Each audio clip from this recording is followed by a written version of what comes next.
The Stars Are Brightly Shining by Dakota Storm, Bogan Thompson. It's Christmas Eve, 2024. The place? Anderson Creek, Lincolnshire. It's a festive season, like any other. People are in their homes, Christmas tree lights on, carols playing in the background, laughter in the air. In some people's experience, the event of Christmas has become uneventful. Others still love the magic of it all. From the smell of a turkey cooking in the oven to the biting frost outside. This Christmas Eve, though, is slightly different. High up in the sky, a meteor shower is occurring.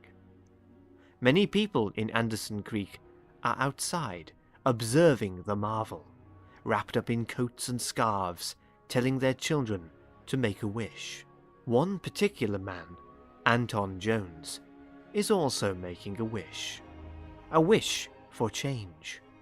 He is bored with his life, every day almost identical to each other.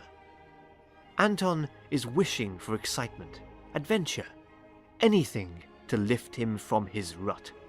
This wish, unfortunately, will be granted. Anton lives alone. He has no family and no friends. Only work colleagues who couldn't care less if he lived or died. After the meteor shower has ended, everyone, including Anton, goes indoors. Anderson Creek is a holiday resort, with all the things that you would expect. The place is host to several pubs, an amusement arcade, a small fairground, a fishing lake, several large caravan parks, and 8 medium-sized, intertwined estates. The soft sandy beach is home to some dunes, and a family of badgers.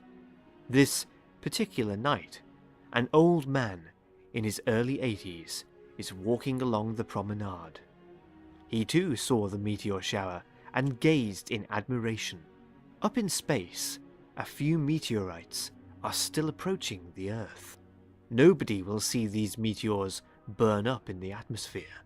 One of the meteors is travelling at a far higher speed than the other ones, and seems to be comprised mostly of metal. Not rough ancient ore, but rather refined, smooth plates attached together almost invisibly into a ball. The metal sphere soon reaches the atmosphere and begins to superheat and glow red. Usually, metal at this incredible temperature will melt or become deformed, but this metal is seemingly indestructible.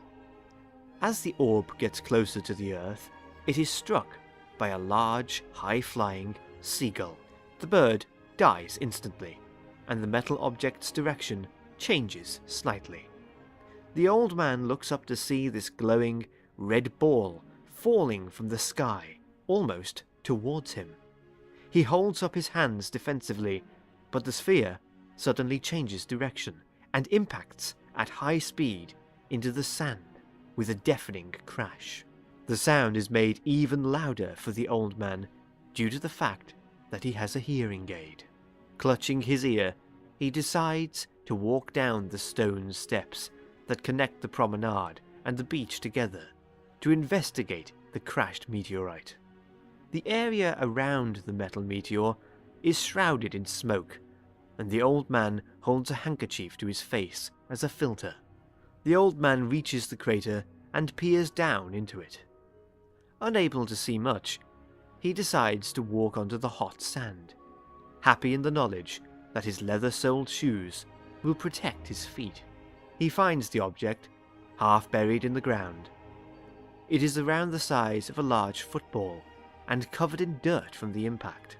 The old man moves his face closer towards the orb and feels the searing heat against his face. Suddenly, the orb splits in half, revealing a dark interior. The old man thinks a moment before moving his face closer to the now open sphere. There is a rustling from within the object, and suddenly a leathery, tentacled creature launches itself at the old man's face. The old man staggers back as the creature pushes its appendages into his ears. The old man's eyes roll into the back of his head, and he falls backwards, dead. The creature, realizing its victim is dead, uses its tentacles to read the lifeless corpse's mind, sucking all of the knowledge out of the brain into its own. After a few moments, the creature disengages and leaps off of the dead man's head onto the cooler sand before crawling towards the promenade and the seaside town. Meanwhile, Anton is busy putting mini sausage rolls in his oven to have the next day. In the background, Christmas carols are playing, to which Anton is humming. Despite not having any family or friends, he likes to put up a Christmas tree and a few decorations. It reminds him of his childhood and all the people he knew and loved. Anton sits down in his armchair next to his Christmas tree and sighs before leaning forward and picking up his TV remote from the small wooden table. Anton switches on the television and flicks through the channels, trying to find an old movie. Eventually, he finds one, featuring Humphrey Bogart and Ingrid Bergman. He's watched it many times before, but he always feels a sense of wonder when he's watching it, spotting new details in the background. As the night drags on, Anton slowly begins to nod off, falling into a deep sleep. All is quiet. Outside, a cat is prowling around, looking for a mouse to kill, in order to fulfill its sinister lust to hunt and slaughter. A slight hiss comes from the shadows. The cat looks into the dark but cannot see anything. The hissing gets louder. The cat's fur stands on end, ready to fight, believing it to be another cat. The creature rushes out at high speed, too fast for the cat to react, wraps its tentacles around the feline's neck and rips its head off of the body, killing it instantly. The creature uses a smaller, stubby tentacle to dip into the dead cat's blood and feed. The creature looks around the road, its lidless eye glistening in the lamplight. The creature sees a white door with a gold-coloured letter flap. It darts over and opens the flap before squeezing through. The creature lands on a concrete floor in a green corridor.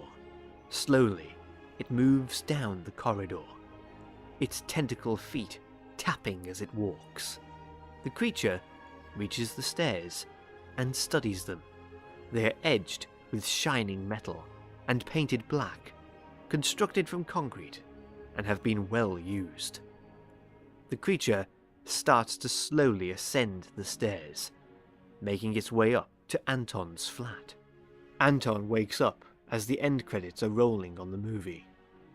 Rubbing his face, he gets up and goes into the kitchen to take his sausage rolls out of the oven.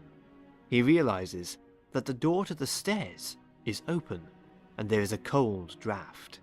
Anton closes the door and rubs his shoulders. After putting his sausage rolls in the fridge, he steps into the sunroom and looks out of the window. The sky is black and moonless. Just a few stars glisten like jewels on satin.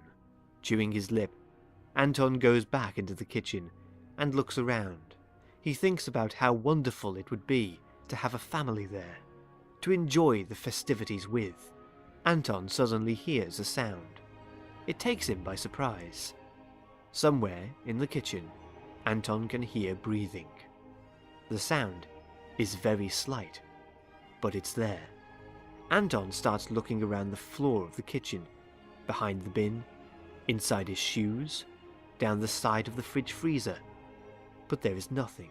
While he does this, the creature sits on the top of his cupboard, shrunk into the corner, immobile. The creature's unblinking eye follows Anton as he walks around. The creature thinks that the human body is highly inefficient, with its gangly limbs and brittle bones and strange tufts of hair. Anton goes still. The breathing has stopped. Listening hard, he tries to hear the sound again, but to no avail. Just as he moves to go into the living room, Anton hears a scraping sound. Anton turns just in time to see something black, moving like a flash, run underneath a small cupboard. Grabbing a torch from the surface by the sink, Anton gets down on his hands and knees and looks under the cupboard. Anton sees a black mass hugging the wall, a single eye on a stalk, staring at him. "What the hell?" says Anton. The creature twitches and lunges at Anton's face, latching on.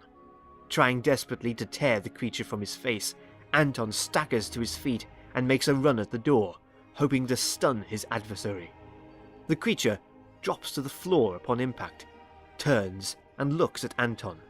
Wiping blood from his face, Anton steps over to his bin and picks up a baseball bat that he keeps there for emergencies.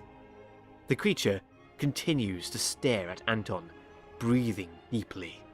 Anton moves to hit the strange organism, but it is faster than he is and grabs his head again. The creature maneuvers to sit on the top of Anton's head before pushing two of its tentacles into his ears. Anton shakes violently before dropping to his knees. Anton's eyes roll into the back of his head, the room starting to glow and flash with different colours. The creature throbs with pleasure as it sucks out the memories and thoughts of its victims, gaining his intelligence and knowledge of the world. The creature did not think of the humans as an intelligent life form, beings that were self-aware and able to create technological marvels. It thought of them as food. Nothing more, nothing less.